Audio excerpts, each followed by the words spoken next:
Hi girls. Okay, so I want to do a really quick video on how to do the foundation.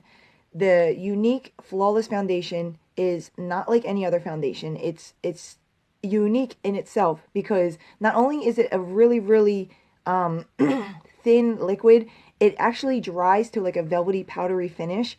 It doesn't feel wet on your skin after it dries. So it's just different than any other liquid foundation that you're going to use, and it's just a lot lighter. And even though it's a full coverage foundation and it covers really well, girls don't feel like it's covering good because it doesn't feel heavy. So in your mind, you think, oh, this can't possibly be giving me a full coverage. It can't possibly be doing the same job as my really thick, heavy MAC foundation. But it actually is. It took a while for me to get used to the Younique foundation because I switched over from Bare Minerals. I was used to using a powder. I was never used to doing concealer, which was a problem for me because I really did need to work on my under eye darkness, and I have blemishes, so I could never really get the good coverage I wanted, but I felt like it was good coverage because it was thicker. I could feel it on my skin, so it was like a comfort to me to feel that heaviness on my skin, which sounds so weird to even say, but it's the truth. So the foundation that we have is this Mineral Touch liquid foundation, and we do have a BB cream for people who have dry skin, and we have pressed powder, and now we have the loose powder just like the Bare Minerals. But I really like this. I really feel like this gives a really good coverage, and it feels good. It dries to a powder. So what you want to, it comes in a dropper. So what you want to do is squeeze all the product out of your dropper, and you want to shake it up really well. That's very important. Now, it's important to tell you that before I started the video, I did moisturize my face and I did use the primer on my face. Primer is very important. And I know a lot of ladies think, oh, I don't need primer. Yes, you do. You need the primer. First of all, this tube of primer is going to last you forever. You only need a little bit on your finger. And a little trick for the primer is one finger. I know it's hard for people to get used to. I know a lot of people squeeze it in their hand. They do this and they do that. Don't do that with any of your products. Not your concealer, or not your moisturizers, not your primers, not nothing. Use one finger because half your product's gonna get lost in your hand. So just use one finger and just wipe it around your face. Wipe it all of your problem spots. All you need is a very little bit. I didn't put much on my forehead, so I'll show you what I mean.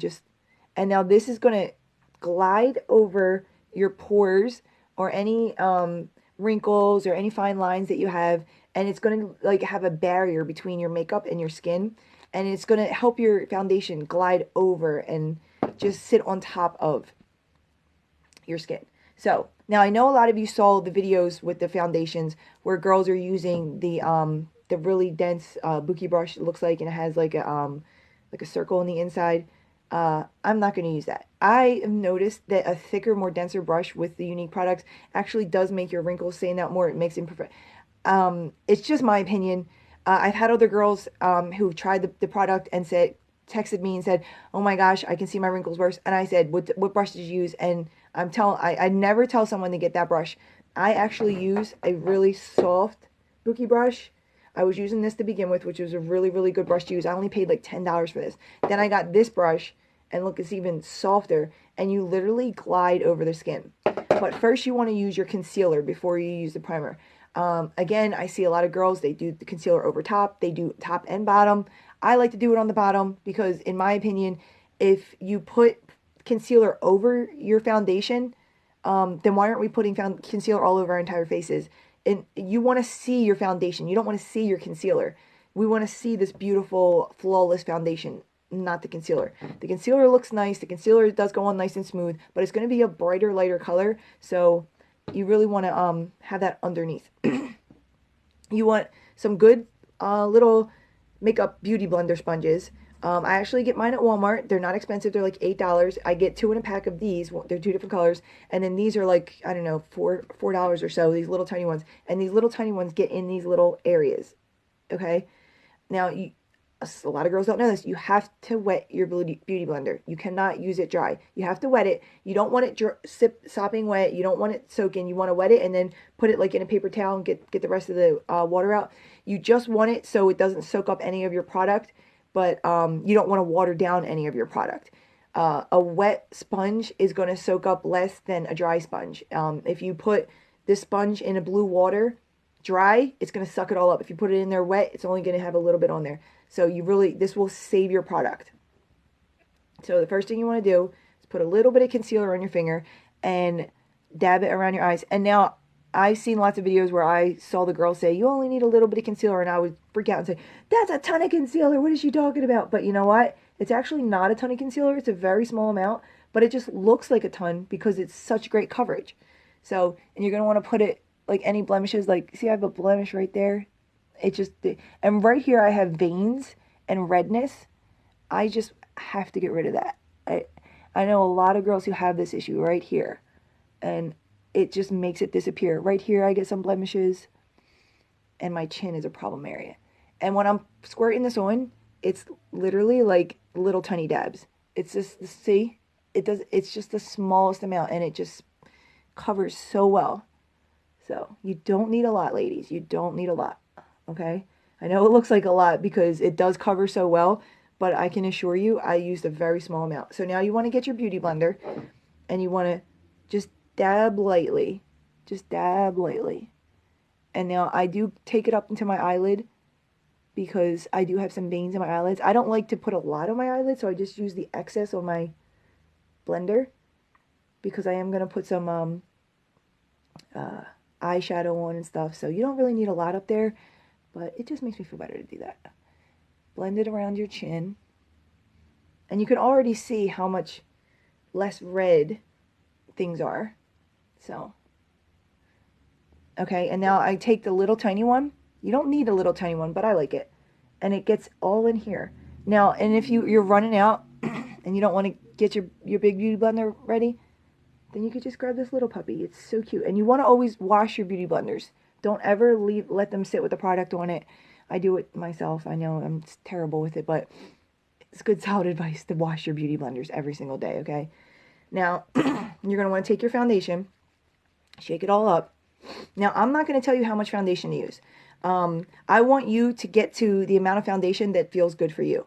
A lot of people are used to using a whole lot of foundation. They're used to the big heavy matte products. So you're probably going to want to use more and then wean down to less product when you start to feel like, okay, you know what, you're going to notice that you're kind of wasting product on your hand. And you don't want to do that. Or people who aren't used to wearing a lot of product at all, you want to start out with a really light coat. And then if you need a little more coverage, then go ahead and work your way up to that. But you're just going to play around a little bit with it to get to where you want to be. And you can already see how bright under my eyes looks. Like I could run out the house like this and my face looks pretty flawless right now. But to get that really airbrush look, take my foundation and I put it on my hand right there.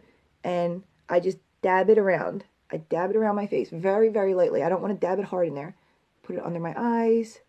Now, I do see girls putting it on their brush and doing it that way. I feel like it wastes product. I feel like it doesn't get, and I always put the rest on my neck because you're always going to want to blend down your neck anyway. I feel like that wastes product. I don't feel like that you get the best use of your product that way. And like I said, those kind of brushes, I really feel like they just push the product into your skin. You don't want that. Now you're going to take your brush and you're going to lightly, like as lightly as you could possibly do it, just graze over it. As light as you can push and still push the product around your face. Now you don't want to, I see a lot of girls doing this. Don't press, lightly, little tiny. And this is what's going to give you that airbrush look. And I know it's weird to do this with a liquid at first, because you're thinking, oh man, you know, you're supposed to use a beauty blender for that or something. But this dries as a powder, so you do want to brush it out. Now, do you see how I'm pushing so, like I'm not even getting the full brush on there. I'm pushing so lightly and just get it all here. Just shut your eye and do it in there. And since it dries to a powder, it is really going to like have it that airbrush powdery look. I mean, it's just going to look so good and so flawless if you do it this way. So light. And you always want to blend down your neck too. You don't want to leave that, because that's where a lot of girls go wrong, where their face looks different color. And it's not because you're not color matched correctly. It's just that your neck doesn't see the sun a lot. There's a shadow cast. So that is what causes a problem for a lot of girls, because they don't understand. They're saying, you know, it doesn't look like it matches. My face looks different than my neck. Well, yeah, your neck is going to be a lot lighter than your face. So you want to blend it here. Like you see, you can't even see the blend line right there because it blends in so well, and you always want to match to your body. So just get it all in, and that's it. That's my flawless look. And as you can see, you cannot see a single line. You can hardly see my pores. Like I have really, really big pores. That's one of my problems. Um, our our uh, our skincare line is really, really good for that. It's been helping me a lot. I mean, I literally could see holes in my face. That's how bad my pores were at one point in time. And I had pretty bad wrinkles going on, but I fixed those. And look, you can hardly, it's airbrushed over every single imperfection. You can't see anything. And it just doesn't sit anywhere. It's just over top, flawlessly over top. And now, right now, it's still a little damp feeling. Like even in my eyes, you can see there's no crease there. Even when I open and shut my eye, there'll be no crease. That's how flawless this is. So as long as you airbrush it over, let it sit and let it dry for a couple minutes, and then move on to your next steps, you will have a flawless, airbrushed, velvety feeling foundation for the entire day. So hope you guys enjoyed it.